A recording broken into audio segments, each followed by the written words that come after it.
Coach Perazic. She's a head. She's a head coach for women's basketball. We think of Coach Jazz as our mentor, but there are many sides to Coach Jazz, both on and off the field. She was added into the Hall of Fame at the University of Maryland, as you guys know already. In 1980, when she represented Yugoslavia, she won a bronze Olympic medal in Moscow, Russia, a gold medal at the Balkan Championship in 1989, another gold medal at the University World Games in Zagreb, Croatia, where she received MVP at the European Championships in 1983. In 1997, she played for the New York Liberty WNBA, and in 2016, this year, she was inducted into the WNBA Hall of Fame. And this past summer, she also received an award for being the most famous Serbian woman athlete. And along with her many accomplishments, she is also a woman of great faith. As she approaches the podium, we will play part of her favorite musical piece by George Orff. Carl. All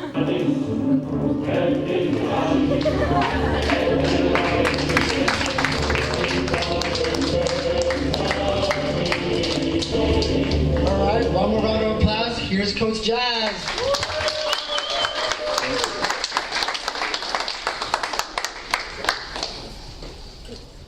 Hello, everybody. Hello. So this really surprised me, this piece of music. It really truly is. It might be my favorite piece. It really is. And I love Karl Orff. That was Carmina Burana. And it's just a very powerful, really beautiful piece. And actually heard it live. And it was one of the most powerful performances by the National Symphony Orchestra in Washington, D.C. with, I can't remember the conductor's name. Herbert von Karajan? Something I can't even remember now. Yes, it was really, really an amazing performance.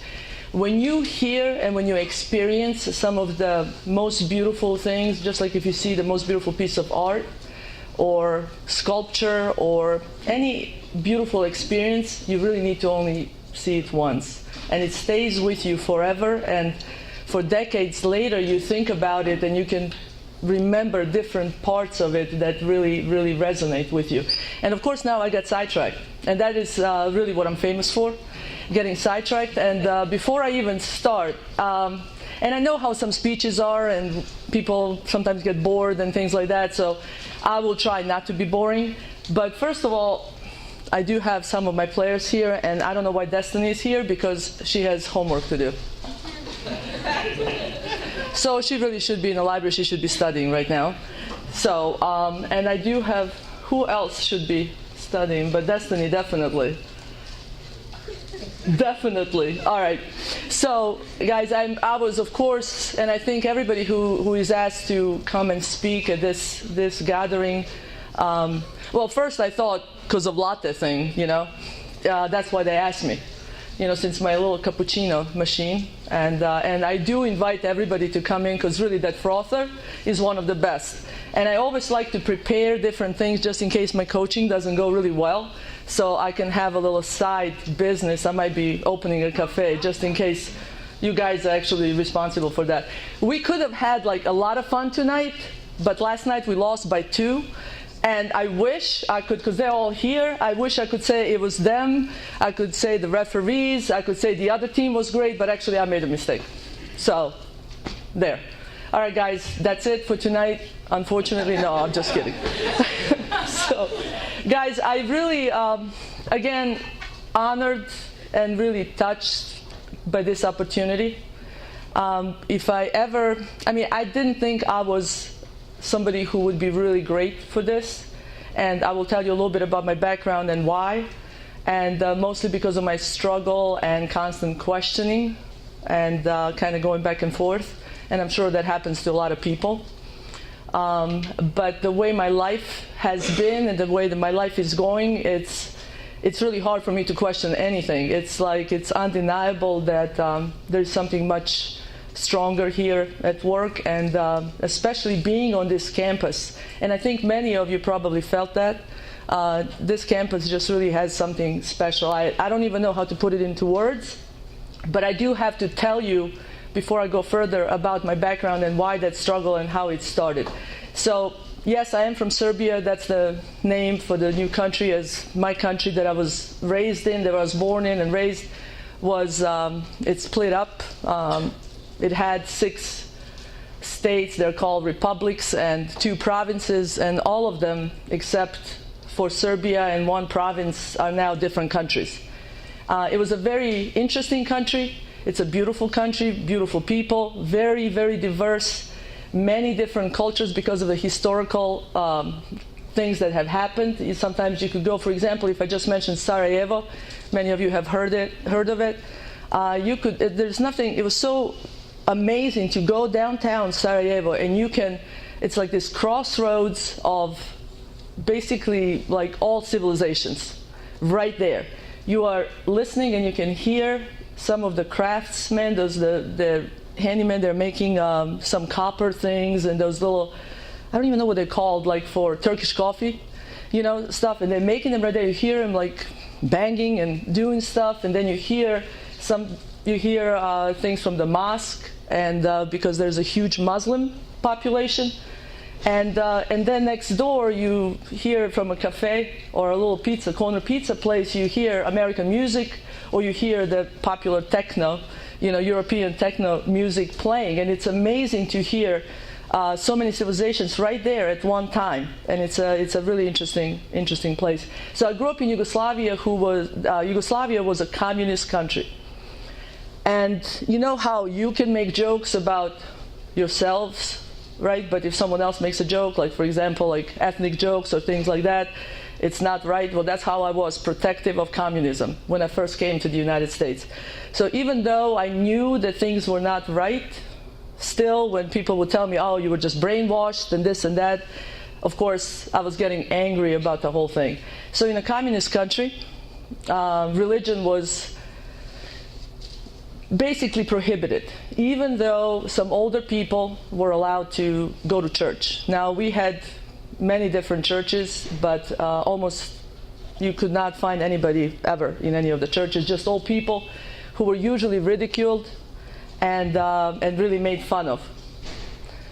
So I knew that wasn't right. I always felt the need to help those who are kind of made fun of. I always wanted to help. Felt that even when I was about 10 years old, and I just knew that it wasn't right. Because of my basketball and pretty young age, really at the age of 13, I was able to travel a lot around the world, playing on the national team. Actually, not playing, I shouldn't say that, because just to mention about my basketball career, I sat on the bench from age 10 to 20. And that's really the truth. Nobody believes me, but I was talented, and everybody would always get me on these teams and put me on the teams and offer all kinds of things, and contracts were being thrown around, and people coming with limousines and offering money and things like that. And I knew that wasn't right, especially one summer when I came back from one of my international competitions, and I didn't play a second. As a matter of fact, they would send me to warm up. Like, we were either up or down by a lot, and they would send me to warm up, and they forgot about me. And I'm like looking at the clock, like I'm thinking every single person in the gym is looking at me. Of course, nobody's even paying attention. And I'm looking at the clock, it's like 2 minutes, and it's like 1:30, and 45 seconds, and 30 seconds, and 15 seconds, and they totally just forgot that they sent me, so I would never even get in. So one time I came back from one of those tournaments, and I went to pick up my check, because we all were getting something that's called a stipend. So we all maintained in the Olympic Committee's eyes amateur status. So I went to pick up my check, and I had enough money to buy a car at the age of, I think that was when I was 14. And I'm thinking, my mom is an accountant, my dad is a banker, like he's like really pretty high, and I now have more money than they do working that entire year. And again, for some reason, just knew that some of those things were not right. It just didn't really make sense.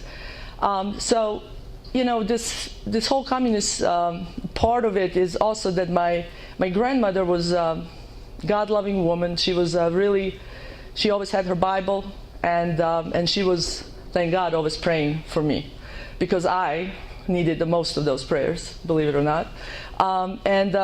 She was really wonderful, but my dad did not let my mom actually attend church. And in my hometown, I wish I actually had time to print some pictures or even bring them. I was born in Novi Sad, that's where I lived. And right downtown is a beautiful Catholic church, cathedral, like really, really beautiful. And I always felt the need to walk in. And trust me, nobody else. I don't have one friend or one classmate who would ever even think of going in, because we all just meet you at the cathedral. That's like the biggest thing. And then we go out. But I always felt need to go in, and I would always go in. I would light up a candle. I would leave some money in a box that was there. Nobody was ever in. I would sit there. It was like really peaceful, and you really felt the connection. So it was a really, really neat thing, but I didn't understand a lot of the things that were happening. So this patriarchal sort of thing, and the reason I'm giving you this background is because to tell you later what happened. I do have a story, believe it or not. Actually, I had many stories, but I did pick one. And so the struggle continued, but a lot of things were just happening, and all of them were just happening for the reason. And so I was playing one of my last years of playing basketball. I was 39 years old. I was in Switzerland, and I planned to take my daughter, and I realized that it was too much taking my daughter all the time with me, because I would take her out of school, and it was not really the best thing for her anymore as she was getting a little bit older. It was not the smartest thing to do. So I took her to Switzerland because I really wanted to take her to see my parents. This was in 1999, and right around Easter, because usually our season would end in April. And so when I arrived in Switzerland, I go to a hotel, turn the TV on, and there's bombing going on. You see the NATO is bombing now my hometown and the entire really Serbian region because of some of the actions that were happening in Yugoslavia. So now it's, of course, panicking and trying to call, and of course there's no connection. Everybody's trying to call. You can't find out what's going on. And so I realized, and then finally a couple of days later I was able to get in touch with my parents, and of course my mom is always worried. She's worried about us. I'm like in Switzerland. It's like the safest, nicest, cows right there, and here it's like everything is just, and the trains run on time. There's nothing like you hear in the news here, like Long Island train running 30 minutes late. So everything is all perfect, and she's worried about me, and she's like, you do not come now. Obviously, it doesn't make sense. Do not bring, your daughter. And so after the season, I decided to go home. And I was thinking, as soon as things calm down, I'm going to take my daughter to see her. And I received a call from my dad that my mom suddenly died. And so this was just right before Easter. Now, United States, because of the whole situation, United States, through the Yugoslavian embassy, did not have the right to exist any longer in Washington, D.C. Easter, everything else is closed. The closest embassy is in Toronto. And the reason I needed the embassy, I cannot find my Yugoslavian passport. I did have both passports. I have a U.S. citizenship. I'm a legal immigrant. Just to mention that, just in case, okay, knowing the situation. I cannot find it. I'm looking everywhere. There's just no way I cannot find my Yugoslavian passport. So now I have to use my U.S. passport. And in order to get into Yugoslavia, or to go home, I need a visa. Toronto's embassy is closed because of Easter. And some friends came over, and I'm sitting there trying to figure out what I'm going to do to go home for my dad. And all of a sudden the phone rings, and I receive a phone call from somebody from Cyprus. And I have been to so many countries. For some reason, I have never been to Cyprus, ever. and never even planned on going. And really, basketball in Cyprus they're not famous for their basketball at all. And they're calling me to see if I wanted to go play. So now I'm 39, somebody's calling me to go see if I would play, and I explained my situation. Never heard of these people, didn't know anybody, phone call just comes.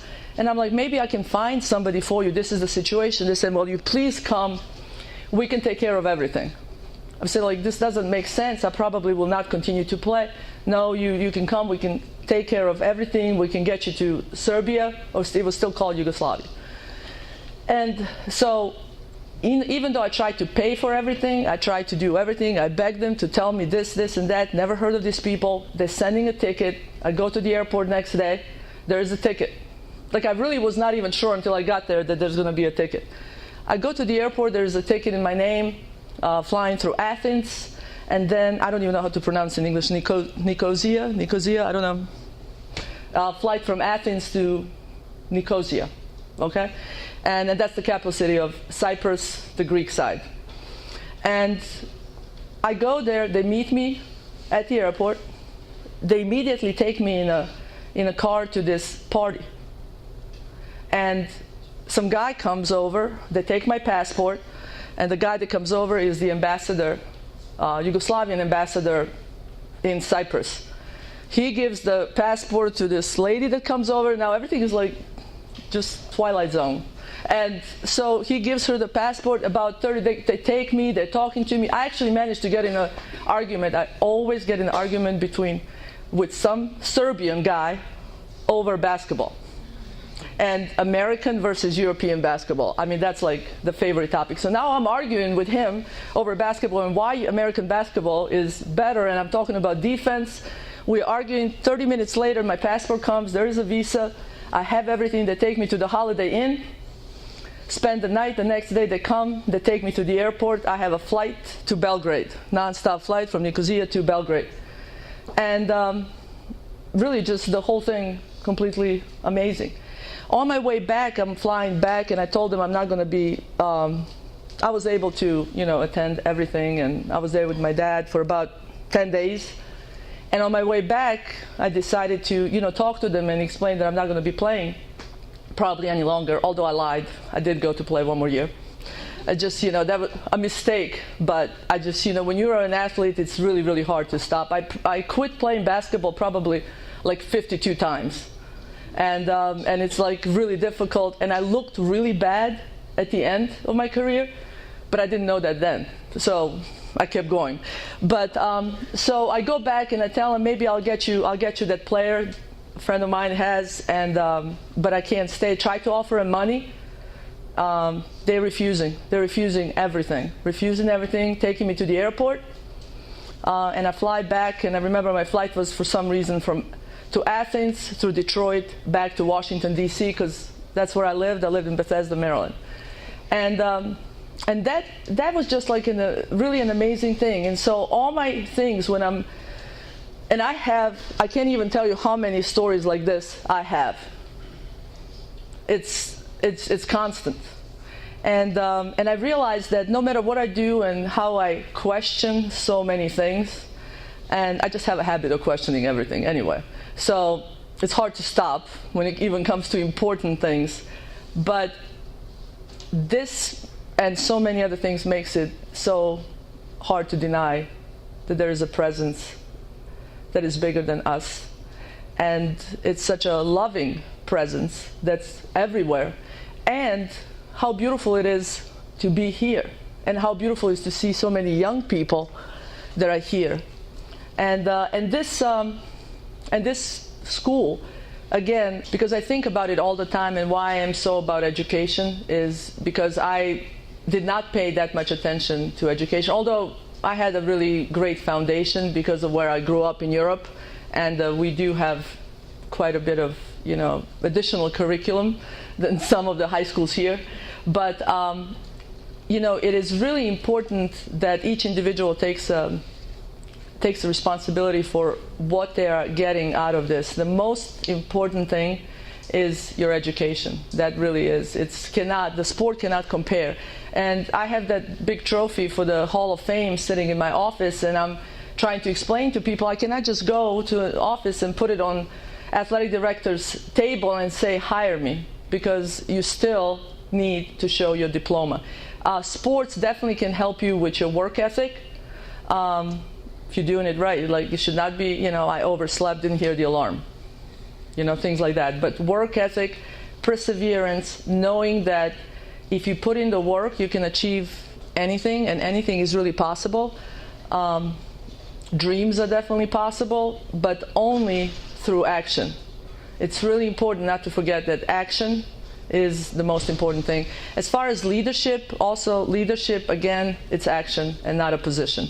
So it is, everything is believing in yourself, believing in your teammates, understanding how to work as part of a team, and that's lacking in many businesses.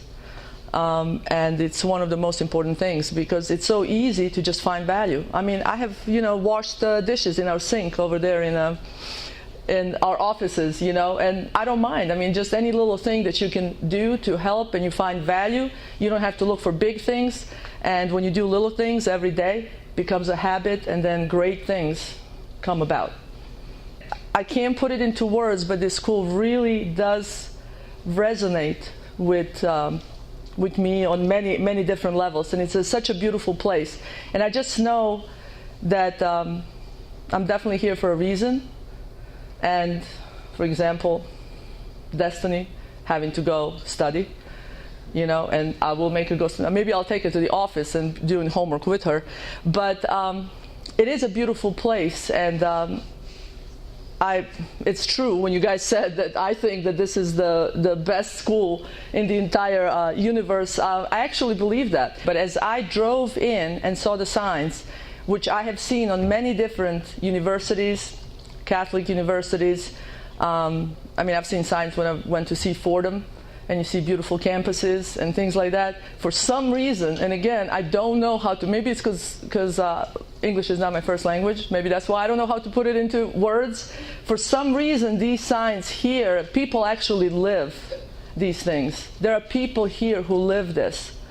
And when I watched the video on the Mercy, that international house when it was open, and saw that whole video on Catherine McCauley and her life, that's just another thing that is just amazing, because the connection is right there. I mean, I don't know.